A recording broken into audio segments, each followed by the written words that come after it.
भाषा के व्याकरण को लेकर, हिंदी भाषा के व्याकरण को लेकर। और मुख्य तौर पे ये व्याकरण भी हम किसको ध्यान में रखते हुए सीख रहे हैं? राजस्थान पुलिस एसआई का प्रथम पेपर।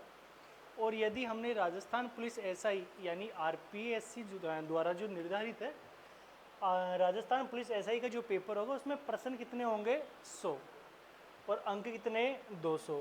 प्रिय विद्यार्थियों, यदि हमने ये प्रथम पेपर में पुलिस एसआई में आने वाला जो पहला पेपर है कौन से विषय से संबंधित है? हिंदी से।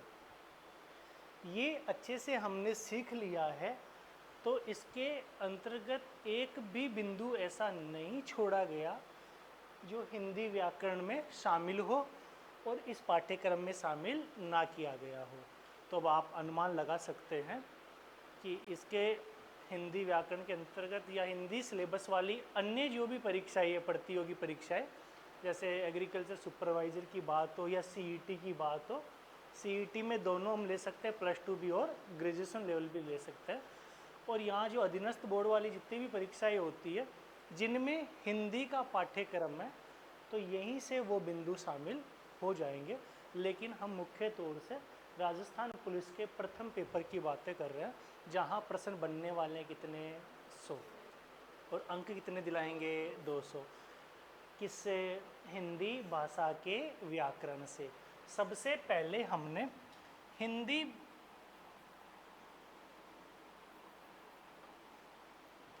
शब्द के बारे में सीखा कि हिंदी शब्द कौन सी भाषा का है? फारसी भाषा का। अरे कौन सी भाषा का है? फारसी भाषा का। और हिंदी शब्द का यदि सर्वप्रथम उल्लेख भाषा के संदर्भ में हमें देखने को मिलता है तो वो ग्रंथ कौन सा है रे? जफरनामा। अरे कौन सा नामा? जफरनामा। और जिसके रचयिता है कौन से दीन जी? सरफुद्दीन जी का ग्रंथ बोलो जफरनामा। इस जफरनामा नामक ग्रंथ में सर्वप्रथम हमें हिंदी शब्द का प्रयोग भाषा के संदर्भ में सर्वप्रथम देखने को मिलता है, जो अपने आप में कौन सी भाषा का शब्द है? फारसी भाषा का।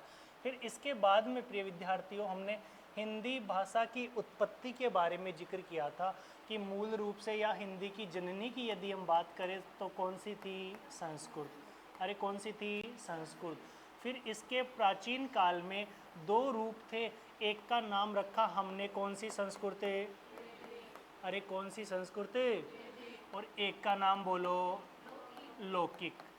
प्रिय विद्यार्थियों, जिस भाषा में वेद पुराण उपनिषदों की रचना हुई वो तो कहलाई वैदिक, और आम बोलचाल की जो भाषा थी वो कहलाई कौन सी? अरे कौन सी? लौकिक संस्कृत।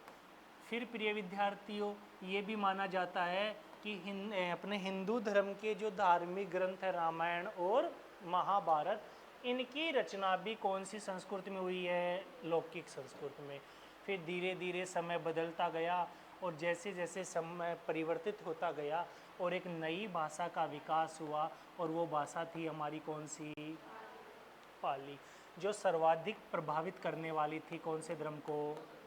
अच्छा मुझे बताओ, जो अशोक सम्राट था उसकी भाषा भी कौन सी? पाली। कौन सी थी? इनके जो शिलालेख मिलते हैं ना और उनमें जो भाषा का प्रयोग किया गया है वो कौन सी भाषा? पाली भाषा। और फिर इसके बाद में आई भाषा कौन सी? अरे कौन सी भाषा? जो कौन से धर्म को प्रभावित करने वाली थी? जैन धर्म को। फिर प्राकृत के बाद में आई प्रिय विद्यार्थियों अपभ्रंश। कौन सा भ्रंश? अपभ्रंश। और अपभ्रंश का ही एक रूप माना जाता है कौन सा? सौरसैनी अपभ्रंश। कौन सा सैनी? सौरसैनी अपभ्रंश। सौरसैनी अपभ्रंश। और इसी सौरसैनी अपभ्रंश से हमारी कौन सिद्धि आ गई रे? सौरसैनी अपभ्रंश। और इसी से हमारी कौन सिद्धि आई? हिंदी। हिंदी भाषा का विकास हुआ। लेकिन ये बातें मोटे तौर पे हम करें तो प्रिय विद्यार्थियों वैदिक और लौकिक का समय माना जाता है 1500 ईसा पूर्व से लेकर कब तक रे? 500 ईसा पूर्व तक। इसमें दोनों को शामिल कर लिया गया, वैदिक भी आ गई और लौकिक भी। फिर हम बात करें पाली, प्राकृत और अपभ्रंश की, तो ये हो जाता है हमारा 500 ईसा पूर्व से लेकर 1000 ईस्वी तक। और फिर हमारी आधुनिक हिंदी की यदि हम बात करें तो आधुनिक हिंदी का जो विकास हुआ वो 1000 ईस्वी से लेकर कब तक है? कब तक है? अब तक माना जाता है। फिर हमने भाषा शब्द के बारे में जिक्र किया। किसके बारे में जिक्र किया?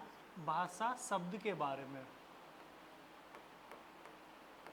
और हमने सीखा कि भाषा शब्द संस्कृत की कौन सी धातु से बना? भास धातु से। कौन सी धातु से? भास धातु से, जिसका शाब्दिक अर्थ होता है क्या प्रकट करना? विचार प्रकट करना। ये विचार जो होते हैं ये मनुष्य के मन की अध्वन्यात्मक इकाई होते हैं। क्या होते हैं? अध्वन्यात्मक इकाई, जिनमें ध्वनि नहीं होती। ये विचार हमें सुनाई भी नहीं देते और दिखाई भी नहीं देते जब तक इन्हें हम किसका रूप ना दे दे? भाषा का। अरे किसका रूप ना दे दे? भाषा का। तब तक ये अदृश्य भी है और मूक भी होते हैं। फिर हमने भाषा की परिभाषा सीखी। भाषा की भी क्या सीखी? परिभाषा। और भाषा की परिभाषा क्या सीखी हमने? कि विचार विनिमय के माध्यम, विचार विनिमय के माध्यम को क्या कहते हैं? भाषा। विचार विनिमय के माध्यम को हम क्या कह देते हैं? भाषा। और प्रिय विद्यार्थियों, एक व्यक्ति अपने विचारों को 3 प्रकार से आदान प्रदान कर सकता है। एक नाम रखा हमने, कौन सा? मौखिक। अरे नंबर 2 बोलो रे, नंबर 2 बोलो। और नंबर 3 पे, यदि विचारों का आदान प्रदान बोलकर होता है ना, तो वह भाषा कहलाएगी कौन सी? मौखिक। और यदि विचारों का आदान प्रदान लिखकर होता है तो वो भाषा कहलाएगी लिखित। और यदि विचारों का आदान प्रदान संकेतों के माध्यम से होता है तो वो भाषा कहलाएगी सांकेतिक। कौन सी कहलाएगी? सांकेतिक कहलाएगी। तो कुल मिला के या मोटे तौर पे हम कहें तो भाषा को 3 प्रकार से विभाजित किया गया है, मौखिक, लिखित और सांकेतिक। फिर इसके बाद में हमने प्रिय विद्यार्थियों भाषा के अंग के बारे में जिक्र किया कि भाषा के अंग होते हैं कितने रे? कितने? एक का नाम क्या होता है? वर्ण। नंबर 2 बोलो, शब्द। और नंबर 3 पे वाक्य। वर्ण, शब्द और वाक्य, ये भाषा के क्या होते हैं? अंग होते हैं। क्या होते हैं? अंग होते हैं। तो मुझे बताओ भाषा का सबसे छोटा अंग क्या है? अरे सबसे बड़ा अंग वाक्य और सबसे छोटा अंग वर्ण होता है। किसके अंग हैं? भाषा के। कितने होते हैं? नंबर 1 बोलो, नंबर 2 पे और नंबर 3 पे। ये विद्यार्थियों, इसके बाद हमने भाषा के कुछ रूप भी देखे थे और उन रूपों में एक सबसे महत्वपूर्ण था जिसके बारे में हमने जिक्र किया और वो था हमारा कौन सी भाषा? राजभाषा। राजभाषा।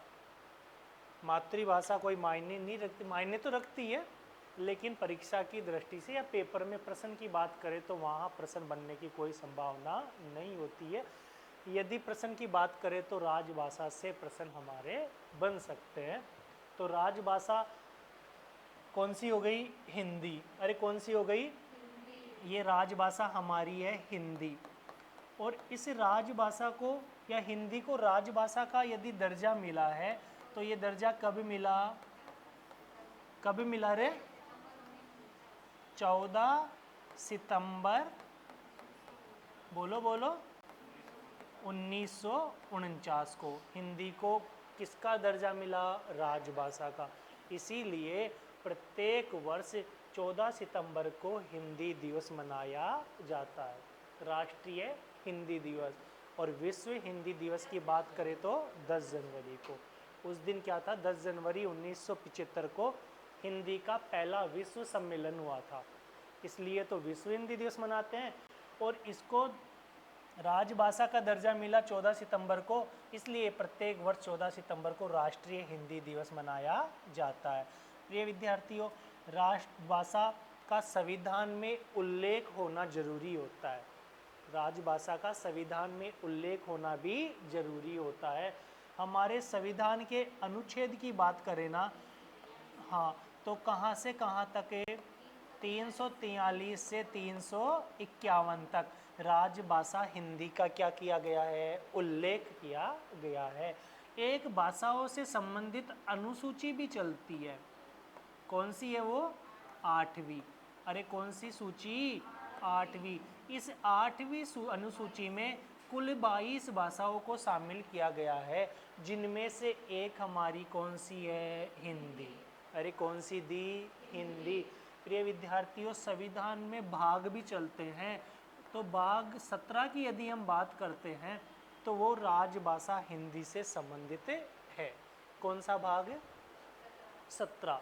अनुसूची कौन सी, 8वीं। कितनी भाषा, कुल 22। और अनुच्छेद की बात करें तो 343 से लेके 351 तक किसका उल्लेख है, राजभाषा का। और राजभाषा का जो दर्जा मिला हिंदी को, वो कब मिला, 14 सितंबर 1949 को।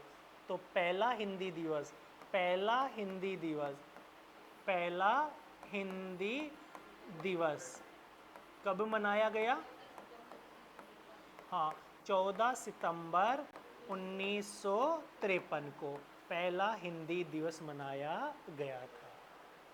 दर्जा तो कब मिला राजभाषा का, 14 सितंबर 1949 में। और पहला कब मना गया, 14 सितंबर 1953 में। प्रिय विद्यार्थियों, जैसा हमने सीखा, देखो कि हिंदी भाषा, और ये भाषा जो हम सीख रहे हैं, ये भाषा को जो व्यवस्थित लिखने का ढंग जो हमें सिखाता है या व्यवस्थित रखने का काम करता है, कौन है, व्याकरण। अरे किसकी जिम्मेदारी है, व्याकरण की। किसकी जिम्मेदारी है, व्याकरण की। तो हम एक बार व्याकरण शब्द के बारे में भी जिक्र कर लेते हैं कि ये व्याकरण क्या होता है, व्याकरण क्या होता है। तो मुझे बताओ, व्याकरण किसे कहते हैं, बोलो बोलो। हाँ, सबसे पहले तो देखो, व्याकरण शब्द का शाब्दिक अर्थ क्या होता है, कल सीखा था ना हमने, शाब्दिक अर्थ। बोलो बोलो, जितना आता है बोल दिया करो। हाँ, भली भांति समझना, भली भांति समझना। किसको समझेंगे भली भांति, भाषा को। और भाषा भी कौन सी है हमारी, हिंदी। कौन सी है, हिंदी। तो व्याकरण शब्द का शाब्दिक अर्थ होता है भली भांति समझना। और प्रिय विद्यार्थियों, इस व्याकरण को हम पुस्तक भी कह सकते हैं, इस व्याकरण को हम ग्रंथ भी कह सकते हैं, इस व्याकरण को हम शास्त्र भी कह सकते हैं। तो यदि हम परिभाषा की बात करते हैं ना, किसकी बात करते हैं, परिभाषा की। तो परिभाषा क्या होती है, वह है शास्त्र जिसके माध्यम से किसी भाषा को शुद्ध रूप से, अरे शुद्ध रूप से सुनना, शुद्ध रूप से बोलना, और शुद्ध रूप से पढ़ना, और शुद्ध रूप से लिखना सीखा जाता है, उसे व्याकरण शास्त्र कहते हैं। और व्याकरण शास्त्र की सबसे छोटी इकाई क्या होती है, वर्ण। क्या होती है, वर्ण। अच्छा, भाषा का सबसे छोटा अंग भी क्या होता है, वर्ण। क्या होता है, वर्ण। और व्याकरण शास्त्र की सबसे छोटी इकाई भी क्या होती है, वर्ण। प्रिय विद्यार्थियों, ये व्याकरण शब्द देखो अपने आप में वी प्लस आ प्लस करण, इनसे मिलकर एक शब्द बना, कौन सा करण है, व्याकरण। कौन सा करण है? व्याकरण। और व्याकरण शब्द का शाब्दिक अर्थ होता है भली भांति समझना। भली भांति किसे समझेंगे? भाषा को। और भाषा हमारी कौन सी होगी? हिंदी। परिभाषा की यदि बात करें तो वह शास्त्र या वह ग्रंथ या वह पुस्तक जिसके माध्यम से किसी भाषा को शुद्ध रूप से सुनना, बोलना, पढ़ना, लिखना सीखा जाता है, उसे व्याकरण शास्त्र कहते हैं। और व्याकरण शास्त्र की सबसे छोटी इकाई क्या होती है? वर्ण। तो मुझे बताओ वर्ण किसे कहते हैं? हाँ, वर्ण किसे कहते हैं? सीखा है ना, कल ही सीखा हमने। वर्ण किसे कहते हैं? हाँ बोलो बोलो। हाँ, टुकड़े नहीं किए जा सकते। किसके? वर्ण के। और बोलो बोलो, कोई दिक्कत नहीं है। चलो मैं बता दूं। देखो वर्ण किसे कहते हैं? वर्ण किसे कहते हैं? तो मुंह से उच्चारित होने वाली वह छोटी से छोटी ध्वनि जिसके और अधिक टुकड़े नहीं किए जा सकते, उन्हें क्या कहते हैं? वर्ण। क्या कहते हैं? वर्ण कहते हैं। या मैं बात करूं, मौखिक भाषा की सबसे छोटी इकाई क्या होती है? ध्वनि। मौखिक भाषा की सबसे छोटी इकाई क्या होती है? ध्वनि। देखो मौखिक भाषा की सबसे छोटी इकाई तो होती है क्या? ध्वनि। और लिखित भाषा की यदि बात करें तो क्या होती है? वर्ण। मौखिक भाषा की सबसे छोटी इकाई तो ध्वनि, और लिखित भाषा की यदि हम बात करें तो वर्ण।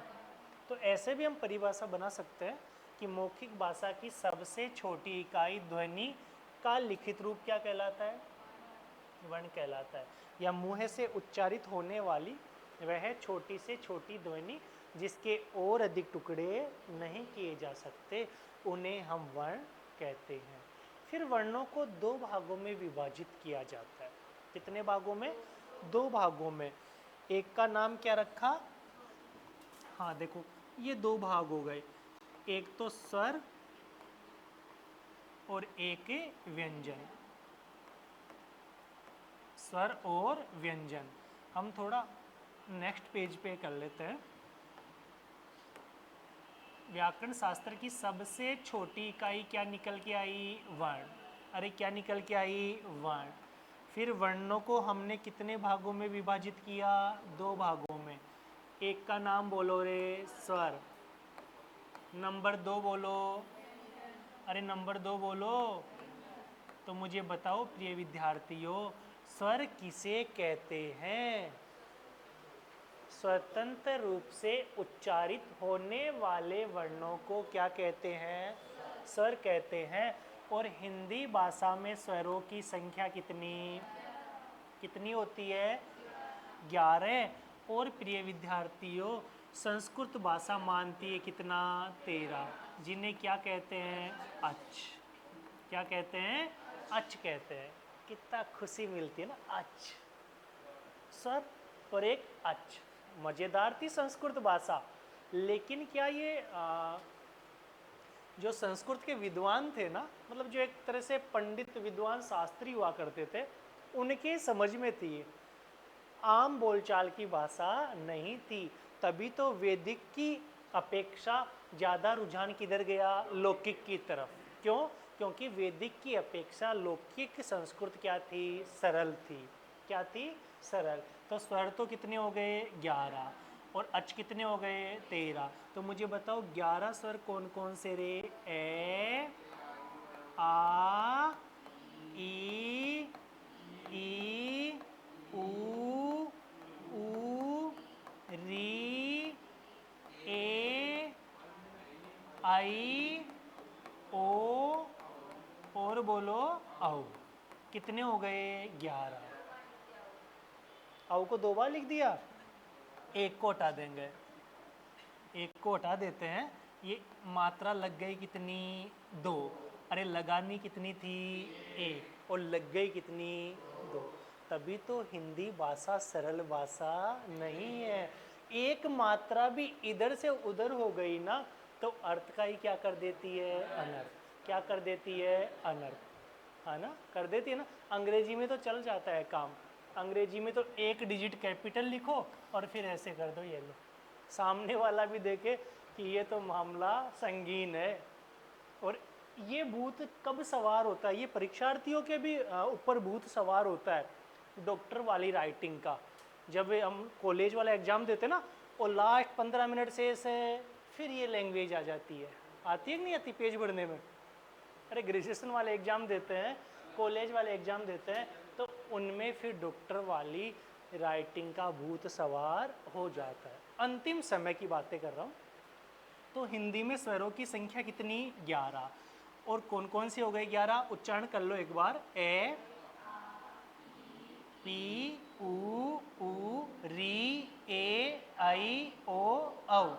फिर प्रिय विद्यार्थियों, इन 11 स्वरों को अलग अलग वर्गीकरण इनका किया गया है, या इनको अलग अलग रूपों में विभाजित किया गया है। सबसे पहले यदि हम बात करें तो मात्रा या कालमान के आधार पर इनको 2 भागों में विभाजित किया जाता है। कुछ पुस्तकों में 3 भागों में भी विभाजित दिया गया है ना, लेकिन मोटे तौर पे हम बात करें तो कितने भागों में, 2 भागों में। एक नाम रखा जाता है किसके आधार पर, देखो किसके आधार पर, मात्रा या कालमान के आधार पर। मात्रा या कालमान के आधार पर। कालमान समझ रहे हो ना, काल यानी समय, समय के आधार पर कौन से स्वर में बोलने में कितना समय लग रहा है ना। मात्रा से संबंधित है कि कौन से स्वरों के बोलने में एक मात्रा का प्रयोग हो रहा है और कौन से स्वरों के उच्चारण में 2 मात्राओं का प्रयोग हो रहा है। तो कालमान या मात्रा के आधार पर स्वरों को 2 भागों में विभाजित किया गया है। कुछ पुस्तकों में इसके कितने रूप मिलते हैं, 3। हम तीसरे का भी जिक्र करेंगे, लेकिन हमें ध्यान रखना है कितना, 2। अरे कितना, 2। एक को कह देते हैं हम मूल स्वर। कौन से स्वर है, मूल स्वर। और एक को बोलते हैं प्रिय विद्यार्थियों दीर्घ स्वर। क्या बोलते हैं, दीर्घ स्वर। मूल स्वर और दीर्घ स्वर। प्रिय विद्यार्थियों, मूल का नाम हर्षु भी होता है। क्या होता है, हर्षु भी। इसे लघु भी कहते हैं। क्या कहते हैं, लघु भी। देखो कितने नाम आएंगे, कितने नाम निकल के आएंगे। हम एक भी नाम को छोड़ने वाले नहीं है। क्या पता हमने मूल स्वर ही रट रखे हो और उसने पूछ लिया कि हर्षु कितने होते हैं, ये लो साहब, गई भैंस पानी में। लेकिन इतना पानी आजकल तो है ही नहीं, कहाँ जाएगी। और भैंस भी नहीं है आजकल इतना ना, धीरे धीरे कम होती चली है। उधर तो कम हो गई भाई, हमारे उधर तो, इधर हो तो पता नहीं। लेकिन मूल का दूसरा नाम हर्ष। अरे तीसरा नाम लघु। लघु बोले तो छोटा, छोटा बोले तो, हाँ? बोलो बोलो, छोटा बोले तो सूक्ष्म, और सूक्ष्म बोले तो क्षेत्रीय भाषा में क्या बोलेंगे, हाँ क्षेत्रीय भाषा में बोलो बोलो, हाँ बोल दिया करो ना। तो इन्हें छोटे स्वर भी कह सकते हैं। क्या कह सकते हैं, छोटे स्वर। और प्रिय विद्यार्थियों, इनके टुकड़े नहीं होते, इसलिए इनको अखंडित भी कहते हैं। क्या कहते हैं, अखंडित भी कहते हैं। कौन से स्वर कहते हैं, अखंडित भी कहते हैं। और ये होते कौन कौन से हैं, ए, ई, उ, री। ए, ई, उ, री। अच्छा, संख्या की बात करें तो 4। मुझे बताओ मूल स्वरों की संख्या कितनी रे। अच्छा, मूल की नहीं, हर्षु की बताओ। अरे लघु स्वर की, अखंडित की। प्रिय विद्यार्थियों, इनको दीर्घ कहते हैं। नंबर 2 पे क्या है, दीर्घ। और इनको ये लघु, तो इनको गुरु स्वर भी कहा जाता है। प्रिय विद्यार्थियों, ये छोटे तो ये बड़े स्वर, अरे ये अखंडित तो ये खंडित, मतलब इनके टुकड़े किए जा सकते हैं। प्रिय विद्यार्थियों, इनमें दो मात्राओं का प्रयोग होता है, इसलिए इनको द्विमात्रिक स्वर कहते हैं, और इनमें एक मात्रा का प्रयोग होता है तो इनको एकमात्रिक स्वर कहते हैं। बच गए कौन कौन से? आ, दीर्घ ई, दीर्घ ऊ, ए, आई, ओ, औ। अरे संख्या बोलो रे, संख्या बोलो। और 7 और 4, 7 और 4 हिंदी भाषा में स्वरों की संख्या भी। इन 11 स्वरों को मात्रा या कालमान के आधार पर कितने भागों में? 2 भागों में, मूल स्वर और दीर्घ स्वर। मूल का ये दूसरा नाम ह्रस्व है, तीसरा नाम लघु है, चौथा नाम छोटा या छोटे स्वर है, पांचवा नाम अखंडित है, और छठवां नाम बोलो। कौन कौन से होते हैं? ए, ई, ऊ, री। ए, ई, ऊ, री। संख्या की बात करें तो 4। संख्या की बात करें तो नंबर 2 बोलो। दूसरा नाम, अरे गुरु का ही दूसरा, और इसे क्या कह सकते हैं? कौन कौन से होते हैं? आ, ई, आई, ओ, औ। संख्या की बात करें तो 7। अरे संख्या की बात करें तो, और 7 और 4 हिंदी भाषा में स्वरों की संख्या भी 11। ये तीसरा जो हमने लिखा है ना, ये आजकल किताबों में या आजकल कुछ विद्वान एक और मानने लगे हैं, और इसे कहते हैं कौन सा स्वर है? प्लुत स्वर। अरे कौन सा स्वर है? प्लुत स्वर। अब ये प्लुत स्वर क्या होते हैं? प्लुत स्वर क्या होते हैं कि जिन स्वरों के उच्चारण में एक नहीं, दो नहीं, तीन तीन मात्राओं का समय लगता है ना, उन्हें प्लुत स्वर कहा जाता है। यानी कि उदाहरण भी हम यदि देखें तो दूर खड़े व्यक्ति को पुकारने के लिए, आवाज लगाने के लिए कौन से स्वर का प्रयोग करते हैं? प्लुत स्वर का।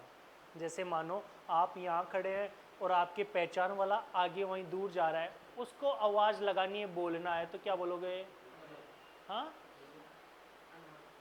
थोड़ा सा तेज लेंगे ना ध्वनि को, तो वो 3 मात्राओं का समय लगता है, उसे हम प्लुत स्वर कहते हैं। कौन सा स्वर कहते हैं? प्लुत स्वर। कितनी मात्राओं का प्रयोग होता है? 2-3 मात्राओं का। कितनी मात्राओं का? 3 मात्राओं का प्रयोग होता है। ये संस्कृत में चलता है, हिंदी में इसका कोई लेना देना नहीं है। और हिंदी में अधिकांशतः जो प्रश्न भी बनता है ना, कभी कभार परीक्षा में बना भी है, तो प्लुत स्वर होता है। एक उदाहरण आता है वो कोष्टक, उसमें ऑप्शन में ओम। क्या दिखता है ऑप्शन में? ओम। क्योंकि ओम का उच्चारण करने में 3 मात्राओं का समय लगता है। ये मैंने दर्शा भी दिया बीच में। कितना? 3। ओ, थोड़ा लंबा खींचना पड़ा, तो 3 मात्राओं का समय लगा, तो ये क्या हो गया? प्लुत स्वर। प्रिय विद्यार्थियों, कुछ विद्वान प्लुत की संख्या भी बताने लगे हैं कि प्लुत स्वरों की संख्या कितनी होती है। तो देखो, हम रटेंगे नहीं, हम समझेंगे। जैसे ए को थोड़ा लंबा खींचो, ए ही रहेगा, रहेगा ना। ई को, छोटी ई को बोलो ई, तो ये छोटी से क्या बन गई? बड़ी। बड़ी बन गई ना। ऊ लघु है, इसको थोड़ा खींचेंगे तो ऊ क्या हो गया? दीर्घ हो गया। री, तो ये री दीर्घ हो जाएगी, और दीर्घ री चलती है किसमें? संस्कृत में। किसमें चलती है? संस्कृत में। हिंदी में इसका कोई लेना देना नहीं है। आ को बोलो आई रहेगा, ई को बोलो ई रहेगी। इनका उच्चारण कितना ही लंबा ले लो, ये परिवर्तित होने वाले नहीं है। तो 7 तो ये, और एक कौन सा बच गया? ए। क्या बच गया? ए। कितने हो गए रे? 8। कितने हो गए? 8। 7 और 1 8। कितने हो गए? 8। ये प्लुत स्वर हो गए। कितने हो गए? प्लुत। और एक क्या है? री। री को भी मानते हैं, तो संख्या इनकी हो जाती है कितनी? 9। 7 तो कौन से? दीर्घ। एक कौन सा? ए, है ना। और एक क्या आ गया? दीर्घी। दीर्घ ई, जो संस्कृत में चलती है। प्लुत की संख्या कितनी? 9। हिंदी में इनका कोई लेना देना नहीं है। हमें तो मूल रूप से ध्यान रखना है मूल और दीर्घ का, मूल और दीर्घ स्वरों का ध्यान रखना है। ये तो संस्कृत में गई छोटी वाली बड़ी वाली रीतो। फिर इसके बाद में प्रिय विद्यार्थियों देखो,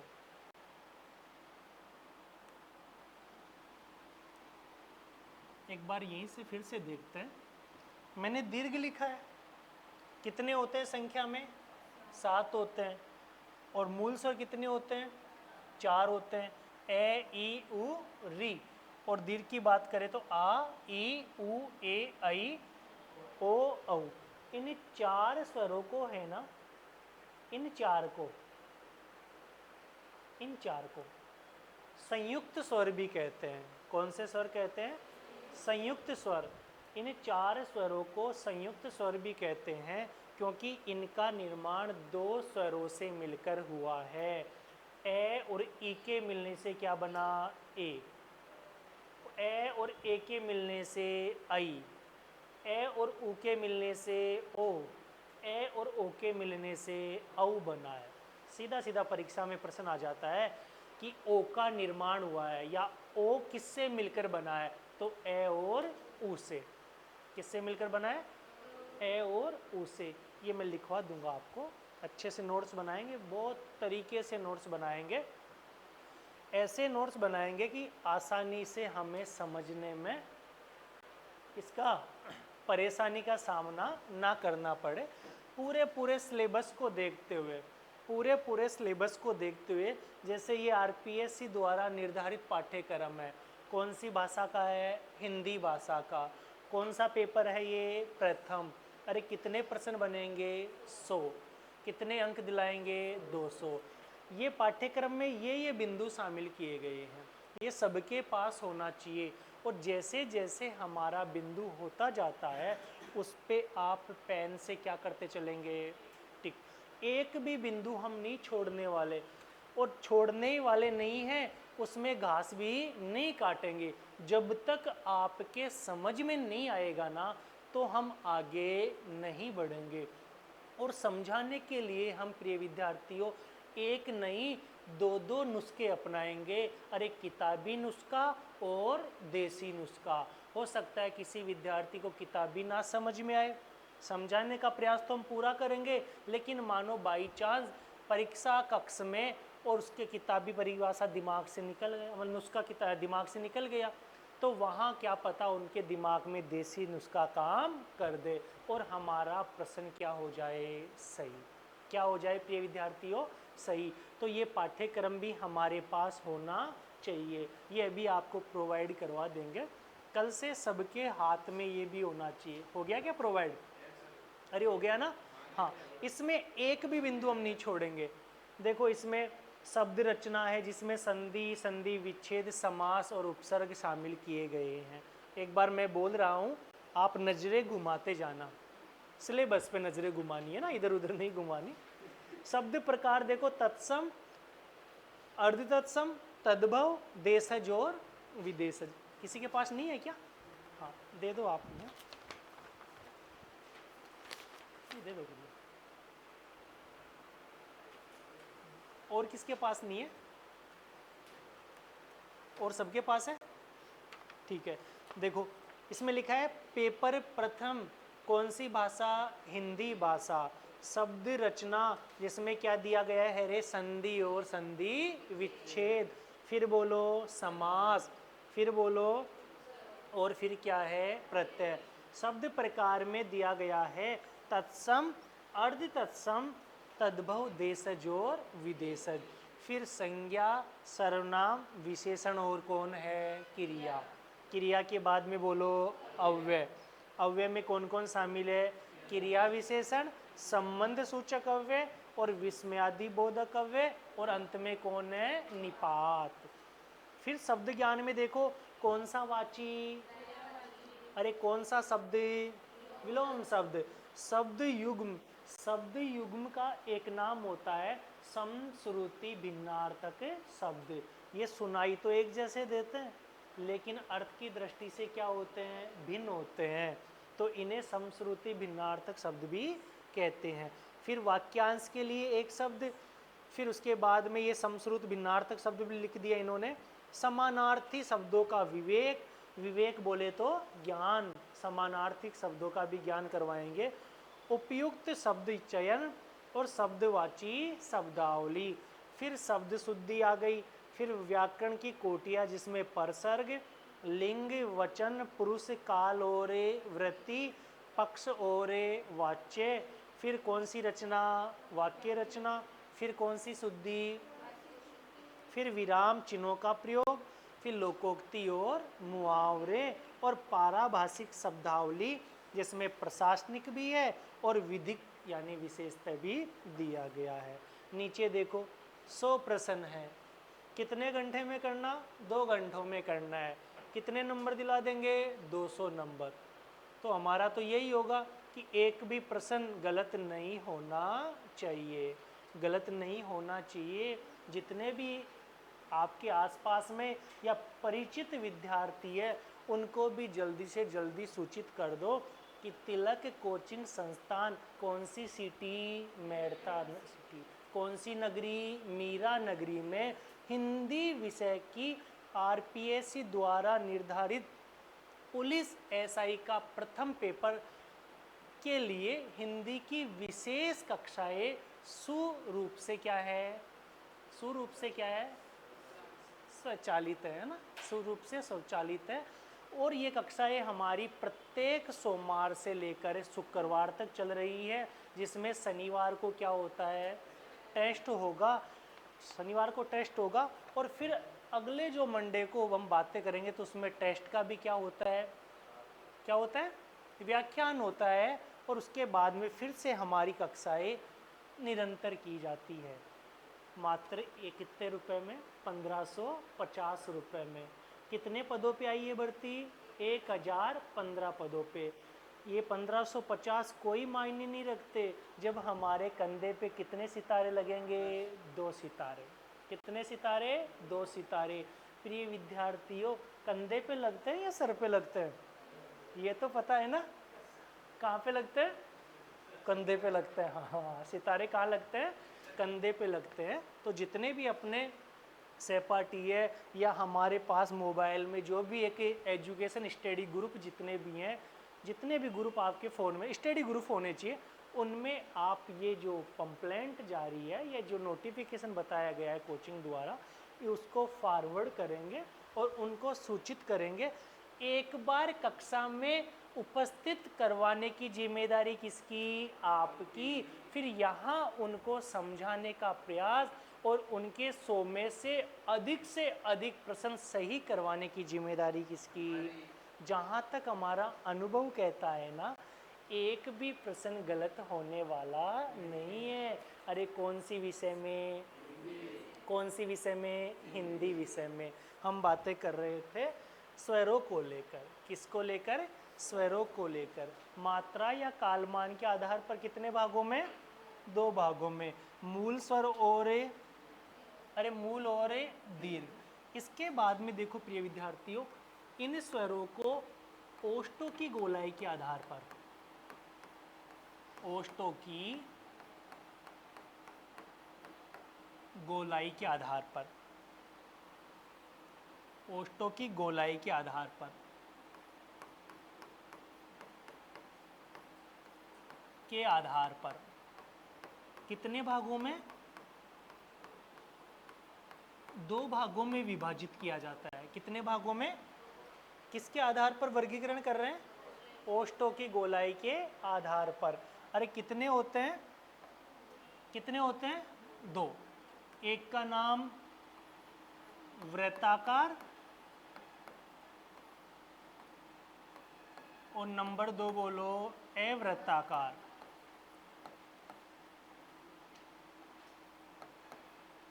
किसका वर्गीकरण सीख रहे हैं, ये तो पता है ना हमें, स्वरों का। स्वर कितने होते हैं ये भी पता है, 11। इन 11 स्वरों को 2 भागों में विभाजित कर दिया हमने। एक का नाम रखा क्या, नंबर 2 बोलो अवृत्ताकार। देखो वृत्ताकार किसे कहते हैं, वृत्ताकार स्वर किसे कहते हैं, हमें 11 का तो आइडिया है ना, 11 स्वर तो आइडिया है ना। वृत्ताकार की परिभाषा देखो, नाम में परिभाषा छिपी हुई है, किसकी तरह, व्रत की तरह। क्या हो जाएंगे, ओष्ठ, कि जिन स्वरों का उच्चारण करने पर हमारे ओष्ठ व्रत की तरह गोल हो जाएं, उन्हें हम वृत्ताकार स्वर कहते हैं। और व्रत की तरह गोल ना होकर फैल जाएं, उन्हें हम अवृत्ताकार स्वर कहते हैं। प्रिय विद्यार्थियों, मैं 11 स्वरों का उच्चारण कर रहा हूँ, आप मुझे बताएंगे कि कौन से स्वर में ओष्ठ गोल हुए और कौन से में नहीं हुए। क्या बताएंगे क्या? हाँ। ए हुए क्या, आ, ई, उ, री, ए, आई, ओ, औ। कौन कौन से में, उ, ओ, औ। इन 4 स्वरों का उच्चारण करने पर हमारे ओष्ठ व्रत की तरह क्या हो जाते हैं, गोल हो जाते हैं। अच्छा, ये भी नहीं है कि पढ़ाने वाले के गोल होते हैं, पढ़ने वाले के भी गोल होते हैं। कर लो उच्चारण, करो, हो रहे ना गोल, इधर सबके हो रहे ना। हाँ फिर अभी तो नहीं हो रहे तो बता देना भाई, और नुस्खा अपनाएंगे, लेकिन गोल होने चाहिए। और गोल होते ही क्या कह देंगे इन्हें, वृत्ताकार। कौन कौन से आ गए, उ, ओ, औ। अच्छा संख्या बोलो रे, संख्या बोलो, बच गए कितने, ए, आ, ई, री, ए, आई। ये क्या है हमारे अवृत्ताकार। इनकी संख्या कितनी, 7। इनकी संख्या कितनी, 7। देखो, एक तो मैं वृत्ताकार बोलता हूँ, अंतर देख लेना, एक मैं वृत्ताकार बोलता हूँ, दोनों में डिफरेंट है, अंतर है। उ, री, ओ, ए, दिख रहा है ना दोनों में फर्क। तो एक में तो ओष्ठ गोल हो रहे हैं, एक में गोल ना होकर फैल रहे हैं। गोल हो जाए तो, अरे फैल जाए तो वृत्ताकार की संख्या, अवृत्ताकार की, और 7 और 4, हिंदी भाषा में स्वरों की संख्या भी। इन 11 स्वरों को ओष्ठों की गोलाई के आधार पर कितने भागों में, एक का नाम, दूसरे का नाम, वृत्ताकार में कौन कौन से, अवृत्ताकार में पहचान कर लेंगे। एक प्रश्न दे दूं क्या, अरे दे दूं क्या, यदि, सुनना ध्यान से, यदि आपका नीचे का ओष्ठ काट दिया जाए, नहीं काटूंगा, कल्पना करना, यदि आपके नीचे का ओष्ठ काट दिया जाए तो आप निम्न में से कौन से स्वर का उच्चारण नहीं कर पाएंगे। विकल्प दे रहा हूं, सुनो, विकल्प दे रहा हूं, कौन से स्वर का उच्चारण नहीं कर पाएंगे, ए, री, उ। कौन से का नहीं कर पाएंगे, उ। आप अपने ओष्ठ को एक काज से दबा लो नीचे वाले को, और फिर आप उ बोल के बताओ, बोलो बोलो, नहीं बोला जा रहा, नहीं दबाना अच्छे से एक को, हाँ अच्छा चलो दबा के ये बोलो, इनका उच्चारण हो जाएगा, लेकिन इनका शुद्ध उच्चारण नहीं होगा। इनका उच्चारण करने के लिए हमें ओष्ठ की सहायता लेनी ही पड़ेगी, इसलिए इनको ओष्ठीय स्वर भी कहते हैं, इनको वृत्ताकार स्वर भी कहते हैं। और एक इनका नाम है वर्तमुखी। कौन सा मुखी, और ये कौन सा हो गया, अवर्तमुखी। कर लेंगे पहचान, किसके आधार पर है ये, ओष्ठों की गोलाई के आधार पर। फिर इसके बाद में प्रिय विद्यार्थियों, जिव्या, जिव्या जानते हो ना, जीव, जिव्या, जीभ, रसना, रसज्ञा, जबान, वाणी, ये सब किसके पर्यायवाची हैं, तभी तो कहते हैं ना कि तेरी जबान काट लूंगा, है ना, क्या काट लेंगे, जिव्या काट लेंगे। तो जिव्या की क्रियाशीलता के आधार पर स्वरों का वर्गीकरण हम देखते हैं, तो कितने होते हैं, 3। कितने प्रकार के? 3। एक का नाम रखते हैं अग्र, अरे नंबर 2 बोलो मध्य स्वर, और नंबर 3 पर है पश्च स्वर। किसके आधार पर है?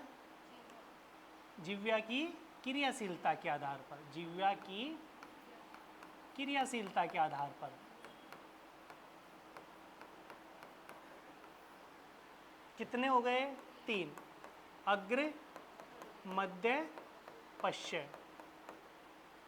आप में से कोई साइंस का विद्यार्थी भी हो तो कहते हैं कि खोपड़ी के भी 3 पार्ट होते हैं, अग्र मस्तिष्क, मध्य मस्तिष्क और पश्चिम मस्तिष्क। ये अग्र है, ये मध्य है और ये पश्च है। कहते हैं प्रिय विद्यार्थियों, सुना है मैंने तो, बड़े बुजुर्ग कहते हैं पश्चिम भाग को कहते हैं गुद्दी भी कहते हैं क्षेत्रीय भाषा में। कहते हैं गुद्दी में देते क्या आती है? बुद्धि आती है, ऐसा सुना है मैंने तो। अब आपके इधर प्रचलन में है या लोकोक्ति नहीं है हमें नहीं पता।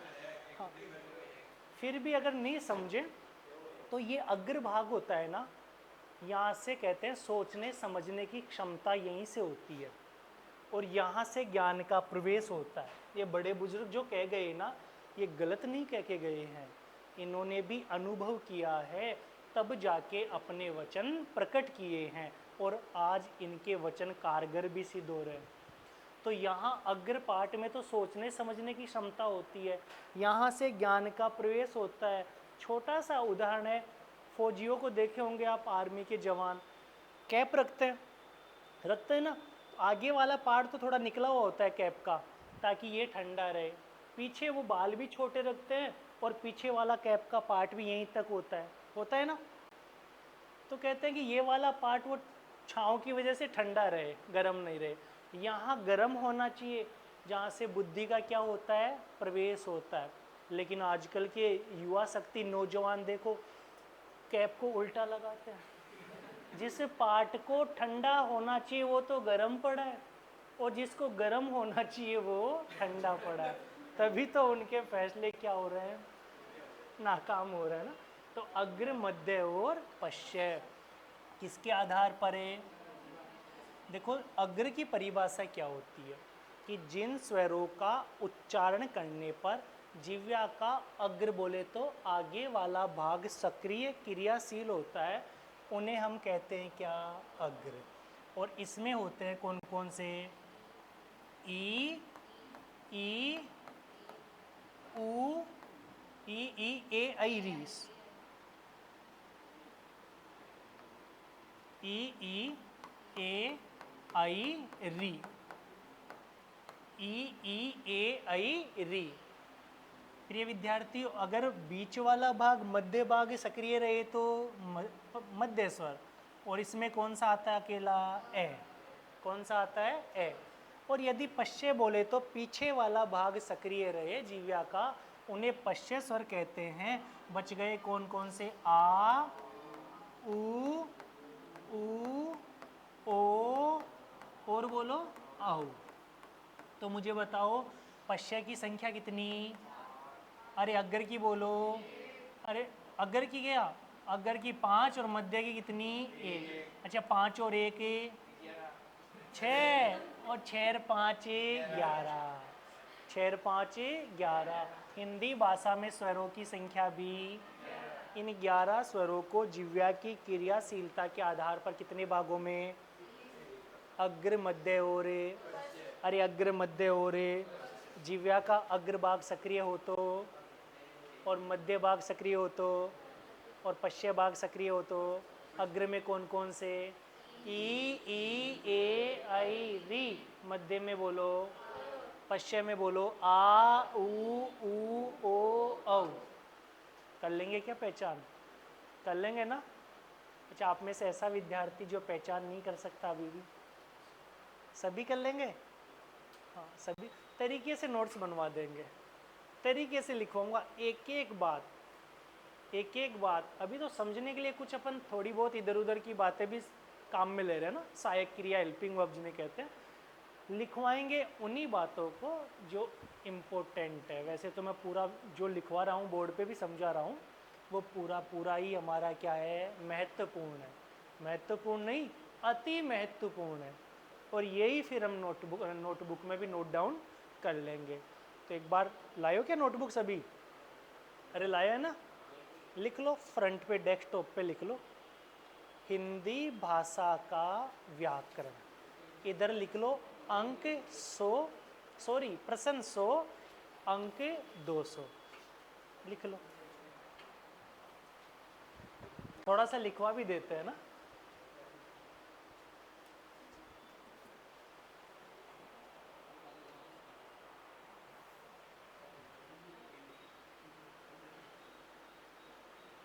लिखवाऊं क्या? क्या लिखा हमने? हिंदी भाषा का व्याकरण। इधर लिख लिए प्रश्न की संख्या 100, अंक कितने? हाँ, और यहाँ आप हिंदी भाषा के व्याकरण के सामने भी लिख सकते हैं शुभ, है ना, शुभ हिंदी भाषा का व्याकरण। हाँ, कहते हैं ना शुभ विवाह, लिखते हैं ना कार्ड में, तो ये भी हमारे लिए शुभ होने वाला है, अच्छा होने वाला है ना। प्रश्न कितने करेंगे? 100, अंक कितने लेंगे? 200। कौन सी भाषा से? हिंदी भाषा से। पेपर नंबर 1 लिख लो, पेपर प्रथम। प्रश्न पत्र भी कौन सा है? प्रथम। पाठ्यक्रम तो सबके पास उपलब्ध है, लिखवाने की जरूरत थोड़ी ना है। ये जो भी अपने पाठ्यक्रम की फोटोकॉपी ली है ना, ये हमेशा साथ होनी चाहिए। सबसे पहले आप लिख लो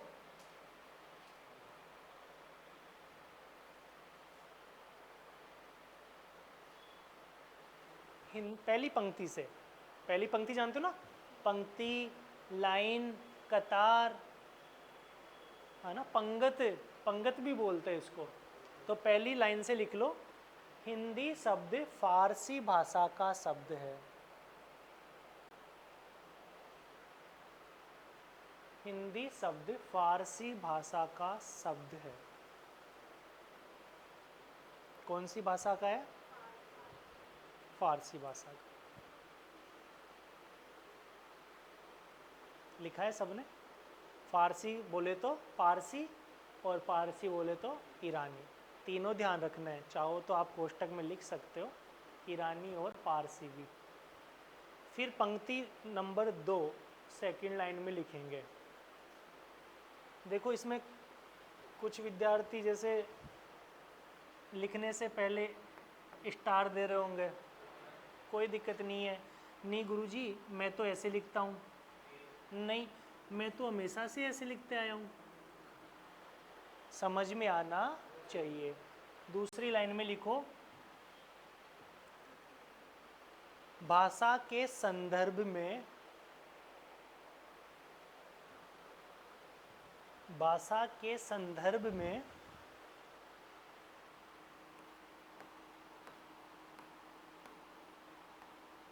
ऐसा ही लिखा ना संदर्भ, देख लो एक बार। मैं तो इधर मुंह कर लेता हूँ, गलत नहीं लिखना है ना। अगर आपने ऐसा नहीं लिखा है तो उसको हाँ काट देना, नया लिख लेना। भाषा के संदर्भ में हिंदी शब्द का सर्वप्रथम उल्लेख, भाषा के संदर्भ में हिंदी शब्द का सर्वप्रथम उल्लेख, नहीं है क्या नोटबुक?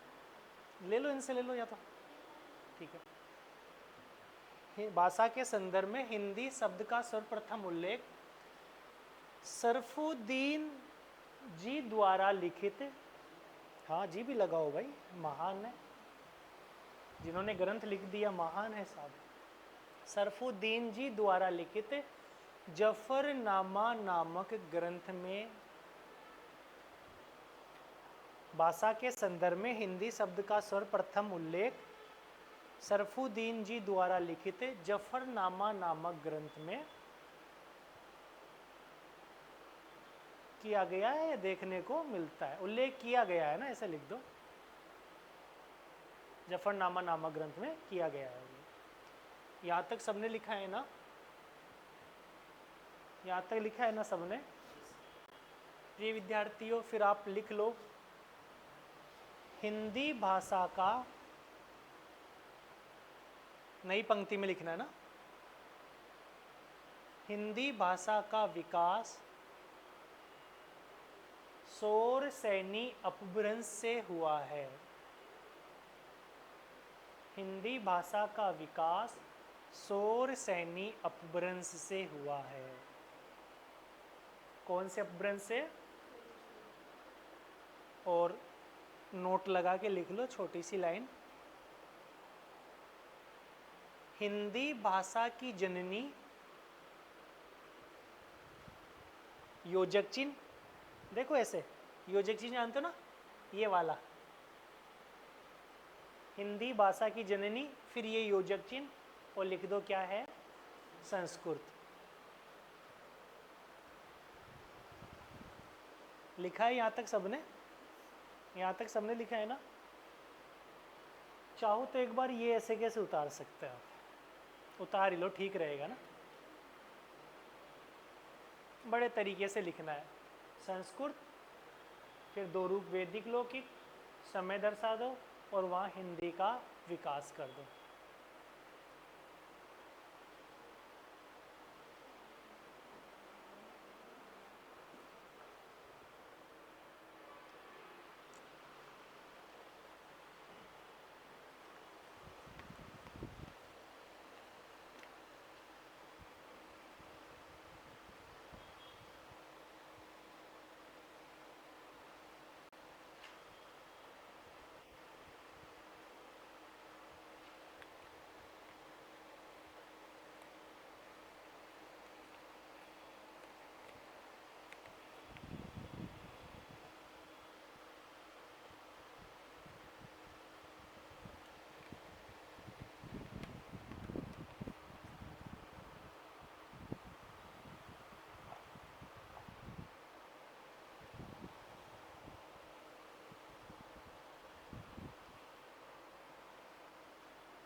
यहाँ तक सबने लिखा है?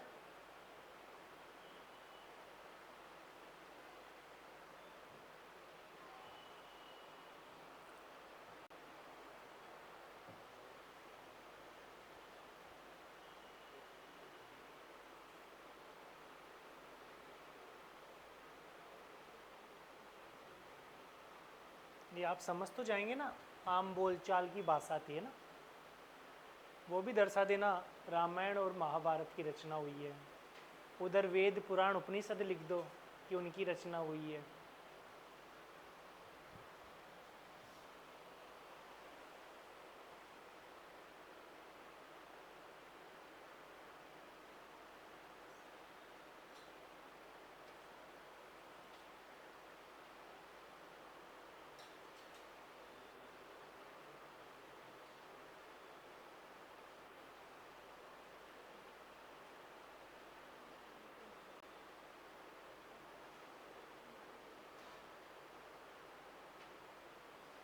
सबने लिखा है? यहाँ तक लिखा है ना सबने? फिर इसके बाद में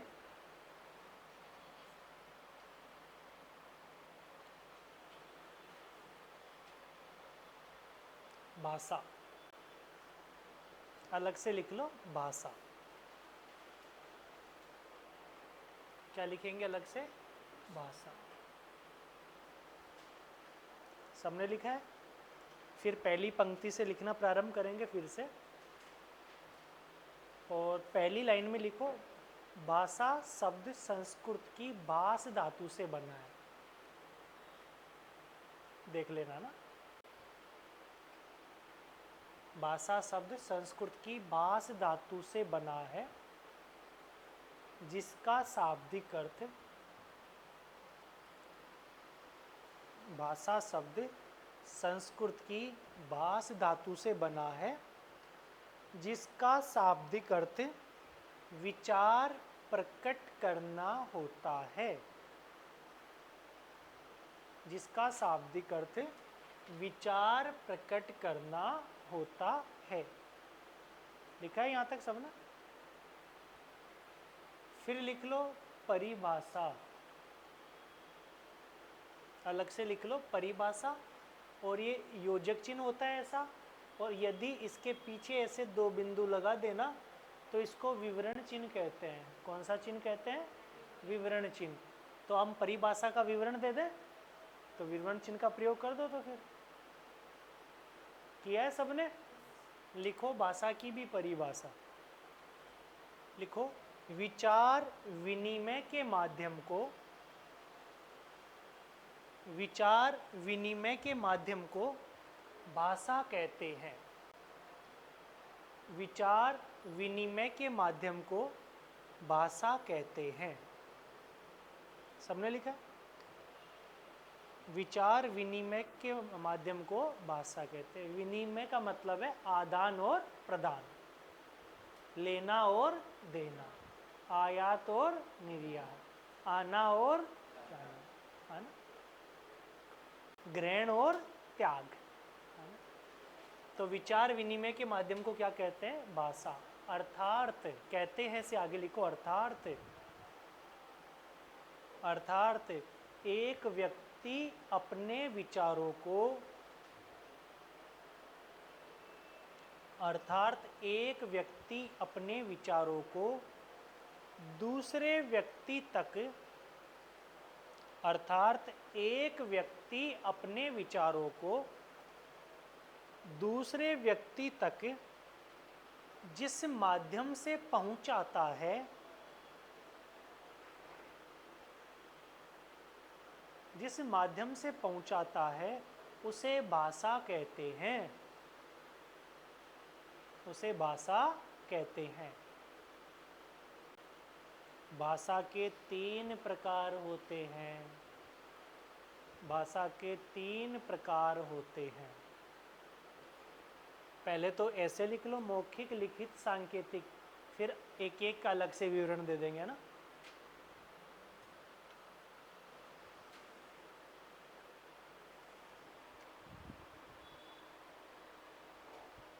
मौखिक, लिखित, सांकेतिक, फिर अलग से एक नंबर लिख लो मौखिक भाषा।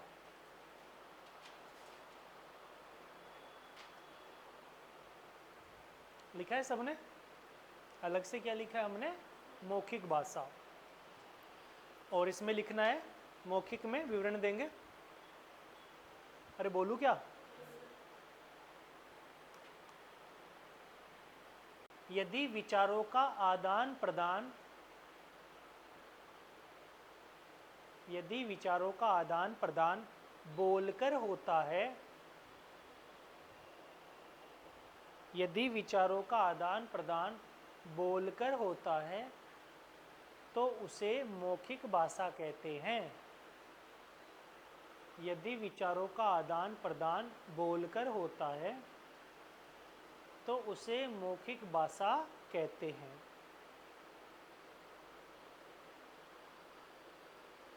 अच्छा, ये तो आप समझ जाएंगे ना कि एक व्यक्ति अपने विचार कैसे प्रकट करेगा? बोलकर।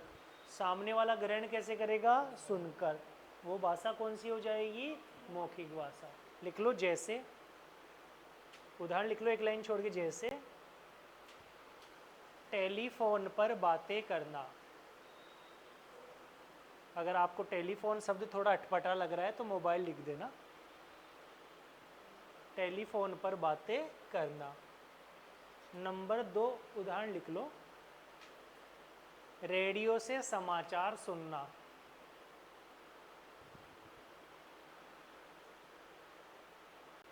कौन सी भाषा की उदाहरण है? रेडियो में भी समाचार जो सुनाने वाला होता है, आज के मुख्य समाचार कैसे प्रकट कर रहा है विचार, हम ग्रहण कैसे कर रहे हैं, सुनकर। नंबर 2 लिख लो, लिखित भाषा।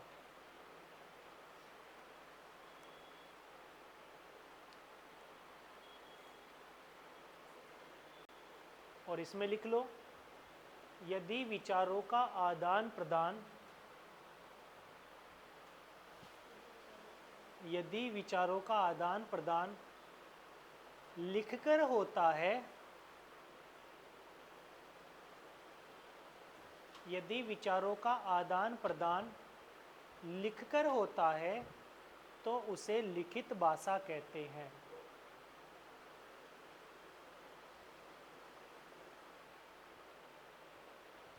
तो उसे लिखित भाषा कहते हैं।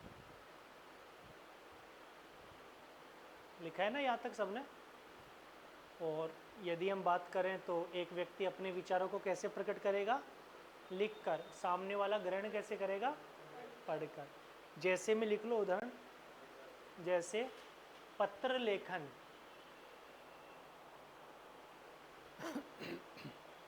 जैसे पत्र लेखन। आजकल तो पत्र लेखन बंद हो गए, आजकल तो क्या चल गए, हाँ समाचार पत्र तो पहले भी चलते थे खैर, लेकिन आजकल मोबाइल पर संदेश हो जाते हैं।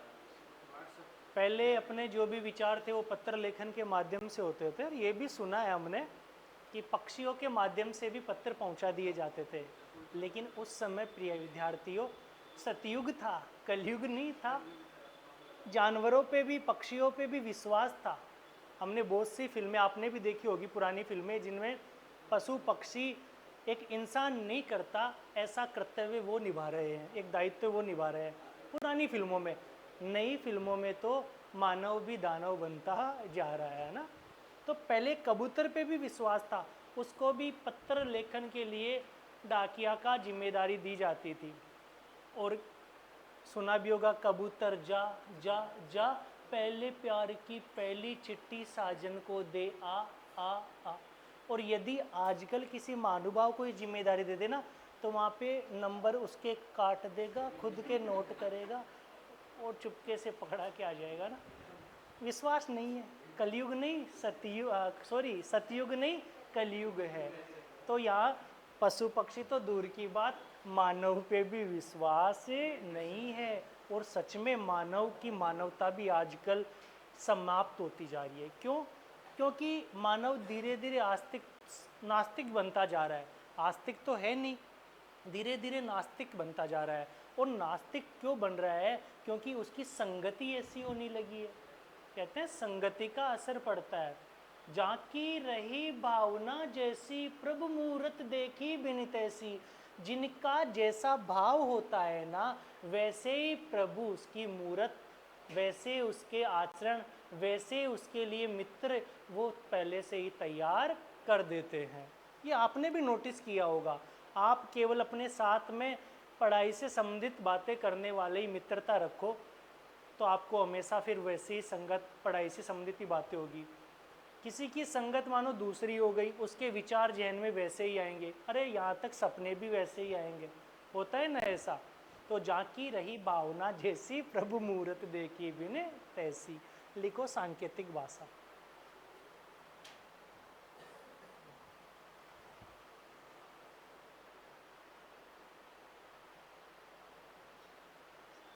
लिखो, यदि विचारों का आदान प्रदान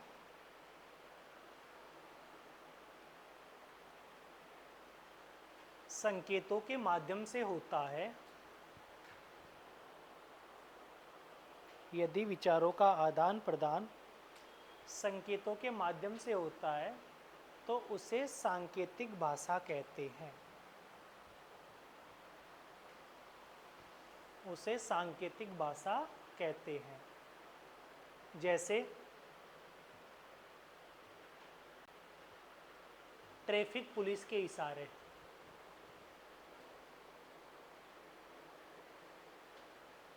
ट्रैफिक पुलिस के इशारे कौन सी भाषा की उदाहरण है? सांकेतिक भाषा की। एक ट्रैफिक पुलिस वाला होता है, वो चौराहे पे खड़ा है, तो वो अपने विचार बोलकर भी नहीं प्रकट करता कि रुक जा, लिखकर भी नहीं करता, केवल अपने विचार संकेतों के माध्यम से क्या करता है, प्रकट।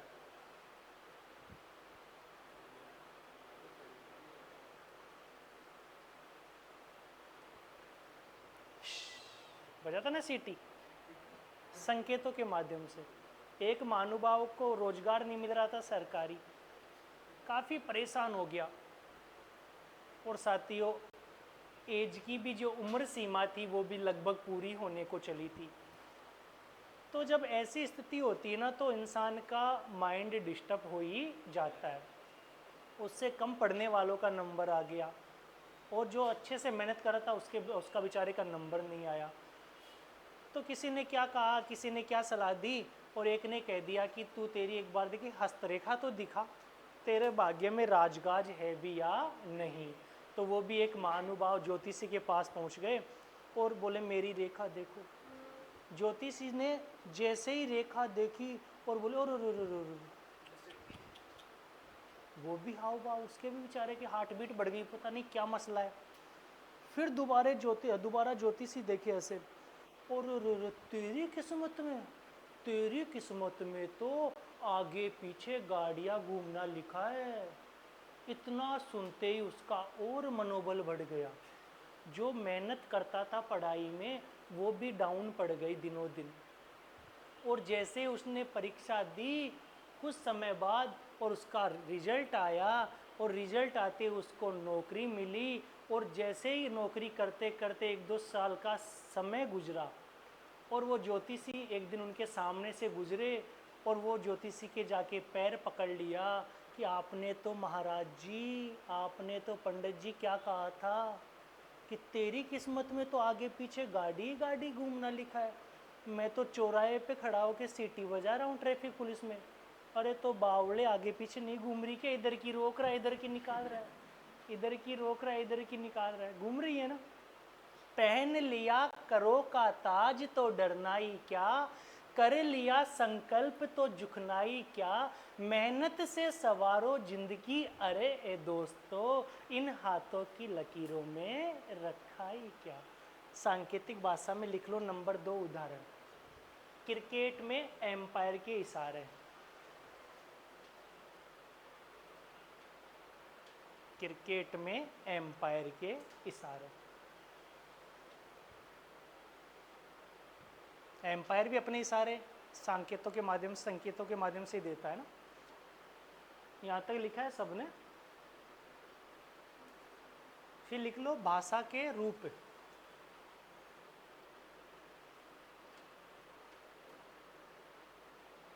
भाषा के रूप, और इनमें 1 नंबर पे लिख दो मातृभाषा,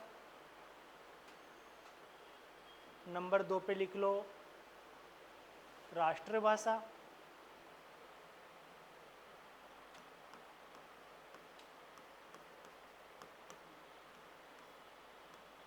राष्ट्रभाषा लिख लिए, और फिर उसके बाद लिख लो प्रादेशिक भाषा,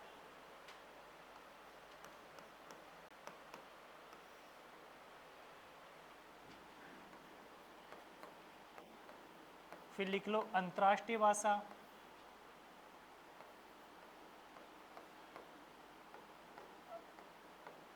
ये अंतर्राष्ट्रीय शब्द जो लिखा है ना, शब्द शुद्धि में काम आने वाला है ना।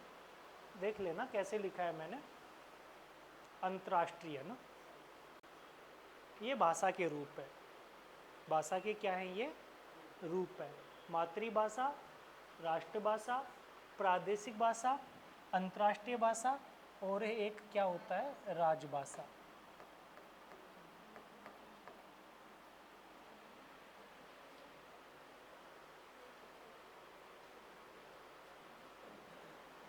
लिखा है सबने यहाँ तक? देखो मोटा मोटा लिख लेंगे। मातृभाषा में लिख लो, मातृभाषा में लिख लो बालक जन्म लेते ही, बालक जन्म लेते ही अपनी माँ के मुख से बालक जन्म लेते ही अपनी माँ के मुख से जो भाषा सुनता है उसे मातृभाषा कहते हैं।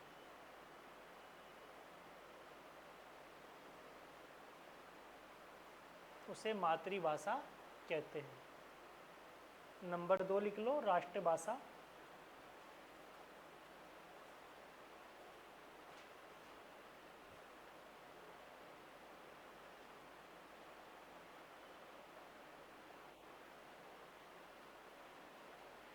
नंबर 2 राष्ट्रभाषा।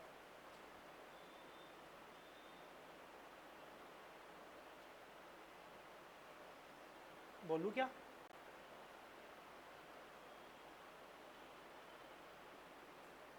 राष्ट्रभाषा में लिखो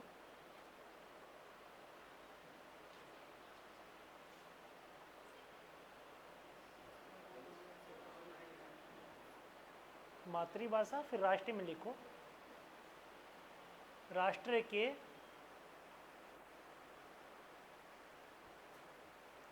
के लोगों द्वारा राष्ट्र के लोगों द्वारा विचारों का आदान प्रदान। राष्ट्र के लोगों द्वारा विचारों का आदान प्रदान जिस भाषा में होता है उसे राष्ट्रभाषा कहते हैं। उसे राष्ट्रभाषा कहते हैं।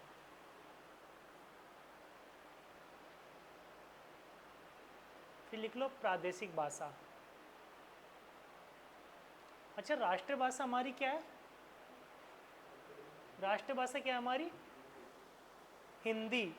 लेकिन अभी हिंदी को पूर्ण रूप से राष्ट्रभाषा का दर्जा नहीं मिला है।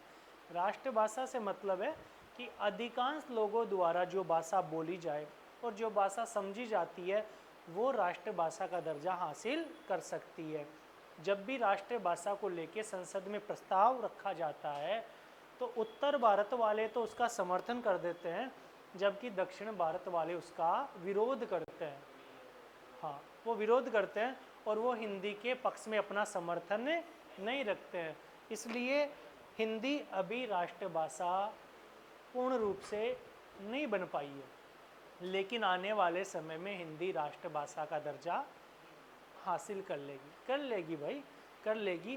क्योंकि कहते हैं कि 70% लोगों द्वारा जो भाषा बोली जाए जिस राष्ट्र में, और इतने प्रतिशत लोगों द्वारा जो भाषा समझी जाती है वो एक राष्ट्रभाषा का दर्जा हासिल कर लेती है। समझ तो लेते हैं अधिकांश लोग, लेकिन बोलने में आज भी दिक्कत परेशानी का सामना हो रहा है। लिख लो प्रादेशिक भाषा। प्रादेशिक भाषा किसी प्रदेश विशेष की भाषा, किसी प्रदेश विशेष की भाषा प्रादेशिक भाषा कहलाती है। किसी प्रदेश विशेष की भाषा प्रादेशिक भाषा कहलाती है। जैसे गुजरात के सामने लिख दो गुजराती, पंजाब के सामने लिख दो पंजाबी,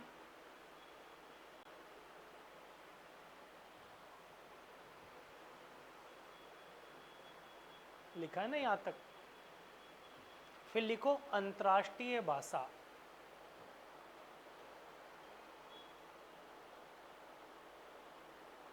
अंतर्राष्ट्रीय भाषा, और अंतर्राष्ट्रीय में लिखो दो राष्ट्रों के मध्य